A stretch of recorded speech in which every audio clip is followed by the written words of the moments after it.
So it's never clever to disrespect private property. And you don't need to go far. Look at what happens when a country, a nation, a people disrespects the ownership of private property. Look at Zimbabwe now. Zimbabwe has agreed to pay $3.5 billion in compensation to white farmers whose land was taken by the government to resettle black families, moving a step closer to resolving one of the most divisive policies of the Mugabe era. We have taken this farm. There's only one problem. The Southern African nation doesn't have the money. If you want it 1 acre. All these years later, 24, since they started Robert Mugabe's land grabs that he called land reform, it was land reform by vigorous means, by taking over farms where people had jobs, farms that were productive. 24 years later, now they embarrass themselves and they're wanting to pay these farmers, 444 of them. So you're going to pay them $3.5 billion for these farms that you took over from them by force after kicking them out 24 years ago, and a lot of these farms have become far less productive than they were. While all the commercial farms owned by big corporations, all those farms have been running just fine. This is why you need to prevent this sort of thing and should protect private property rights. Was there colonialism? Was there dispossession? Yes. Was it necessary to have a land reform policy? I would say yes, because you have the sort of tensions and scenario that can be used by a man like Robert Mugabe to point people right at a white farmer and make that white farmer responsible for all the things that happened to their grandfathers and use it to dispossess them back for the benefit of the party, ZANU-PF and Robert Mugabe.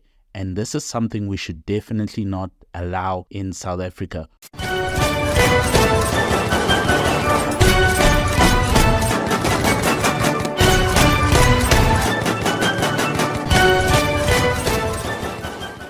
We should avoid this.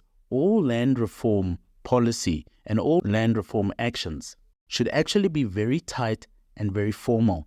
You've actually had the opposite of that. You've had very loose, very slow land reform that gets held up in the courts by people on purpose for a very long time. When that is allowed to happen, a politician comes along like that dreadful Robert Mugabe, and he can then wield that against certain farmers and against certain farms to poke and prod and take money out of there.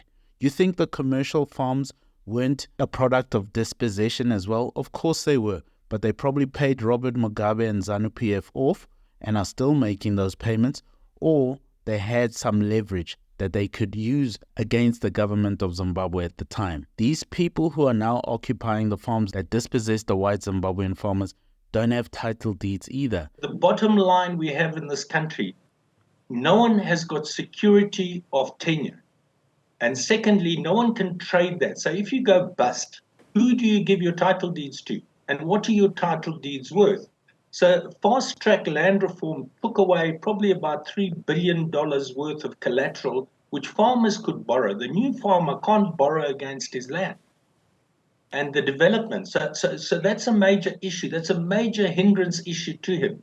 So you've got to get tradable title. The only way you can get tradable title that is acceptable to the people in commerce and the people in the banks is by being politically correct. And the whole problem is, let's get politically correct amongst ourselves so that we can get on and bring this country back up to the agricultural level it was known for.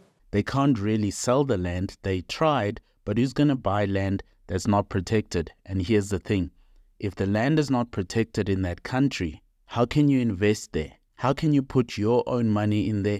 Because your farm can be taken. Your land can also be taken. It's important that South Africa learns from this lesson and does not go down this foolish road. What? Bro, what are you talking about, man? Private property is about exclusive ownership, that your property is your property. Your assets belong to you as an individual or as an entity and are not communally owned by the state or the community. Because when they come for your land, it's not just the 444 farmers that were dispossessed. There's about 650 black farmers that were dispossessed in Zimbabwe as well. And no one talks about that, because once you don't own your land, The government can do whatever they want to you for whatever they want, and it's usually at the whim of some politician. You have no legal rights. Doug Stanley loves the smell of freshly turned earth. The sight of his harvest makes it all worth the hard work. Farming is in his blood. Now he's working in Zambia, having been driven off his farm in Zimbabwe by supporters of President Robert Mugabe 14 years ago. I bought my farm after independence, and I got clearance from the government to say that they weren't interested in that land. And then, to be told to move along, it's quite a thing. You do all that development. Private property gives you legal ownership.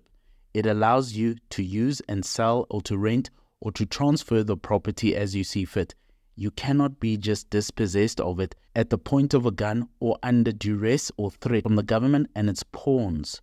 You're supposed to be protected under the law and under the institutions of that government that exist to protect your private ownership of land or anything else. If they infringe on that, that's theft, right? 4,000 white farmers were forced off the land, damaging Zimbabwe's agriculture industry. Its main export crop, tobacco, has almost recovered, but the maize harvest, which has also been hit by years of drought, remains too low to feed the nation. People are dying of starvation.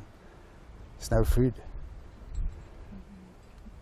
We're now living in Zambia, and there's quite a few Zimbabwe farmers here in Zambia, and we're actually exporting food to Zimbabwe. Zambia isn't the only country benefiting from the Zimbabwean farmers' expertise. Many are in South Africa, Botswana and Mozambique too.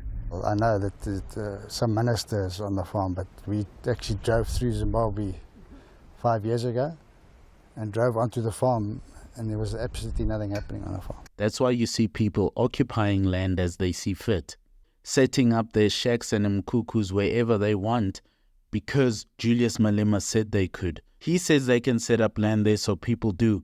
And what do people do? They set up little cartels, little mafias that take over pieces of land and then rent it or sell pieces of land that they don't own to other people at reduced prices, but it becomes very good business for those selling it. If you sell a piece of land that you don't even own for 4,000 Rand, that's a free 4,000 Rand basically. And this is what has come into the country because politicians have been able to redirect people's angst about not having land and the unwillingness of the South African government to protect that land or to amend the laws that are supposed to protect that land, and allowed this gap to exist where people like Julius Malema and others can take over land as they will. That's what happened in Zimbabwe, except that it wasn't some third-tier fake TV communist doing it. It was the president of the country doing it right from the top and right from the Blue House or whatever they call his house over there in Zimbabwe. Because there was no protection under the law. He was the law. One guy was. It is what it is. It is what it is. The economic systems that work best stand on private property. It becomes a fundamental aspect of free markets and mixed economies. If you have an economy where there's no private property being respected or legally protected, you have an economy where people are scared to invest. It wasn't only the white farmers who were affected. Their workers also suffered. Paul remembers living in fear of Mugabe's supporters. On the farm he fled just before it was seized. He's also still hurt by what happened. A country is not about white, black, colored, Indian. We are same. So like the government of Zimbabwe, what they did to say we are taking farms from white, they were totally wrong. There are Zimbabweans who disagree. Many say they have benefited from the government's reforms.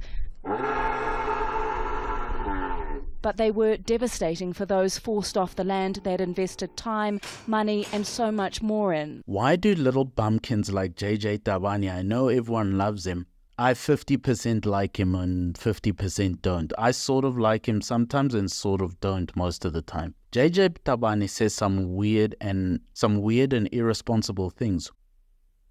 We have a new course available for our boys. It's for boys between the ages of 10 and 18. It's called the Men of the Bible course, Manhood, Masculinity, and Becoming a Man.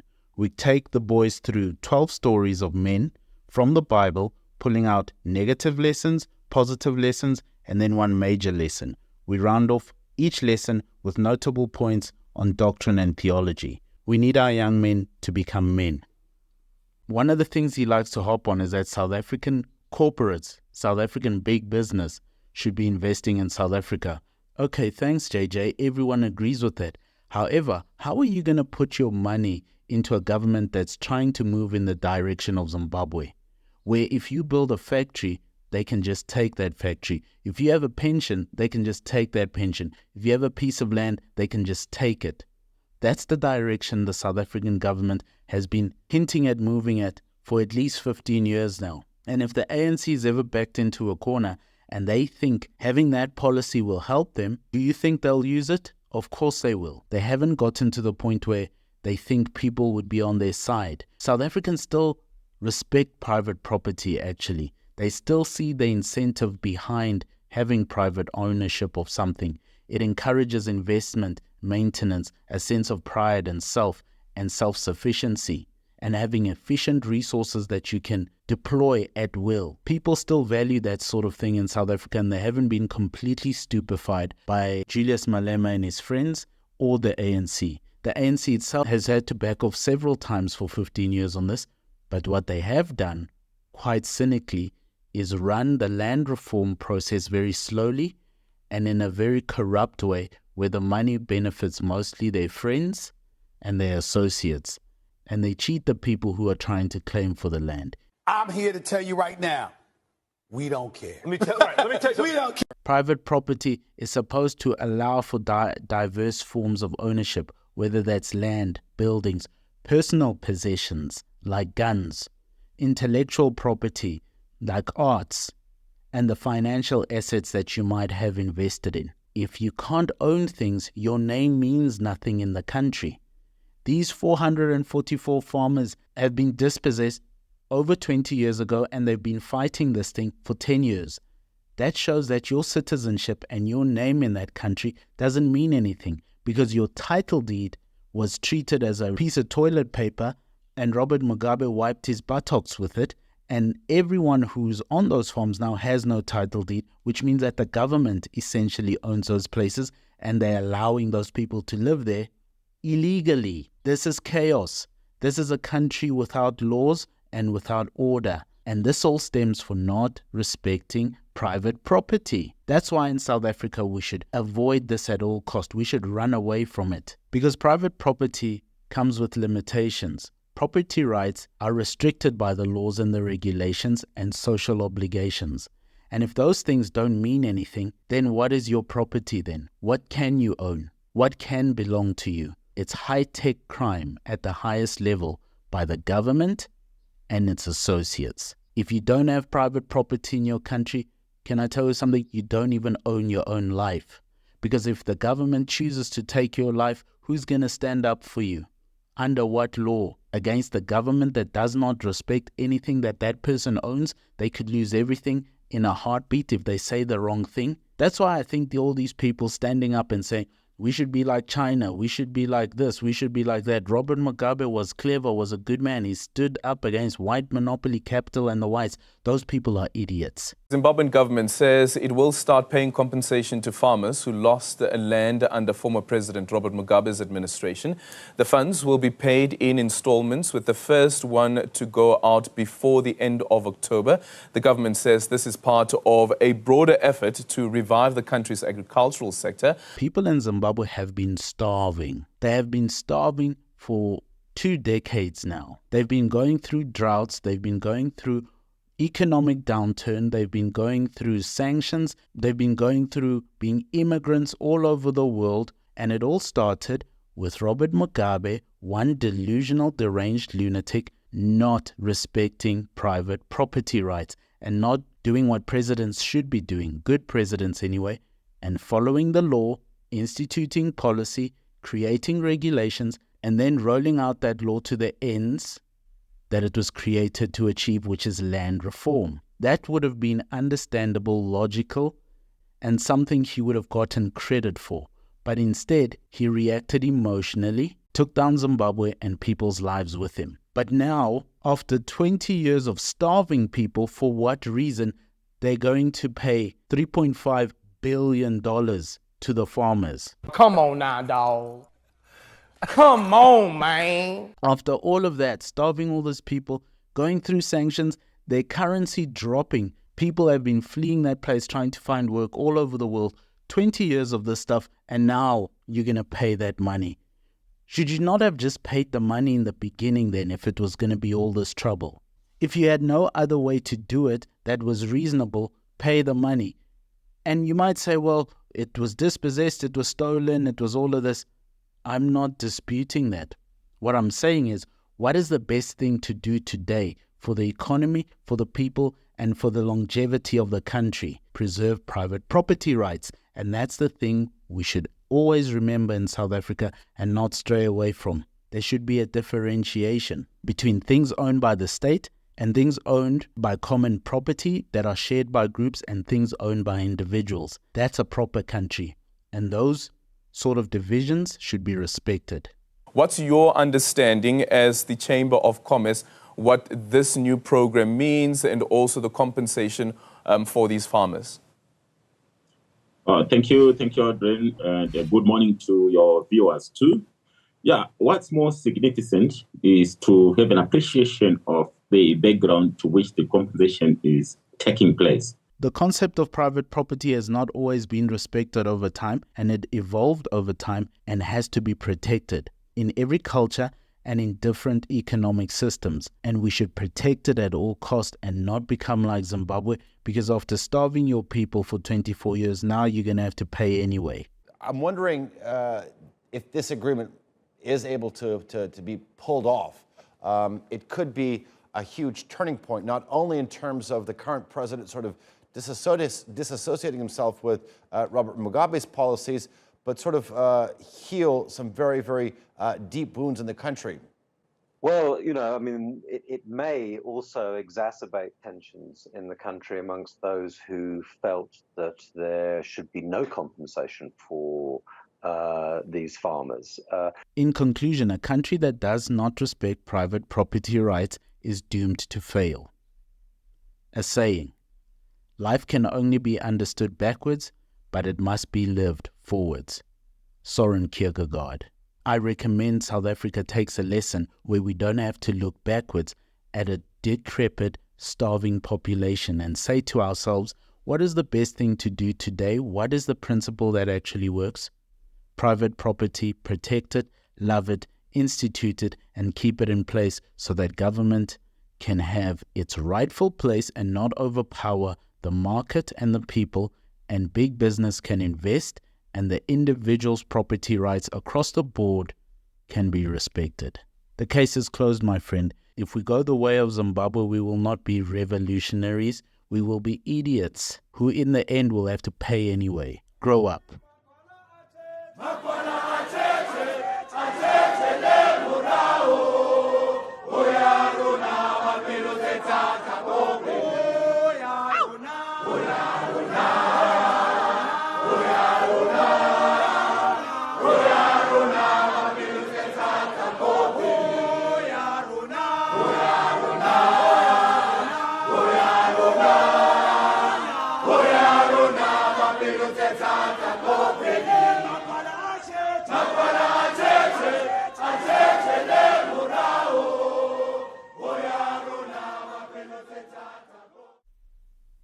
Thank you for listening, and if you dare, buy us a coffee.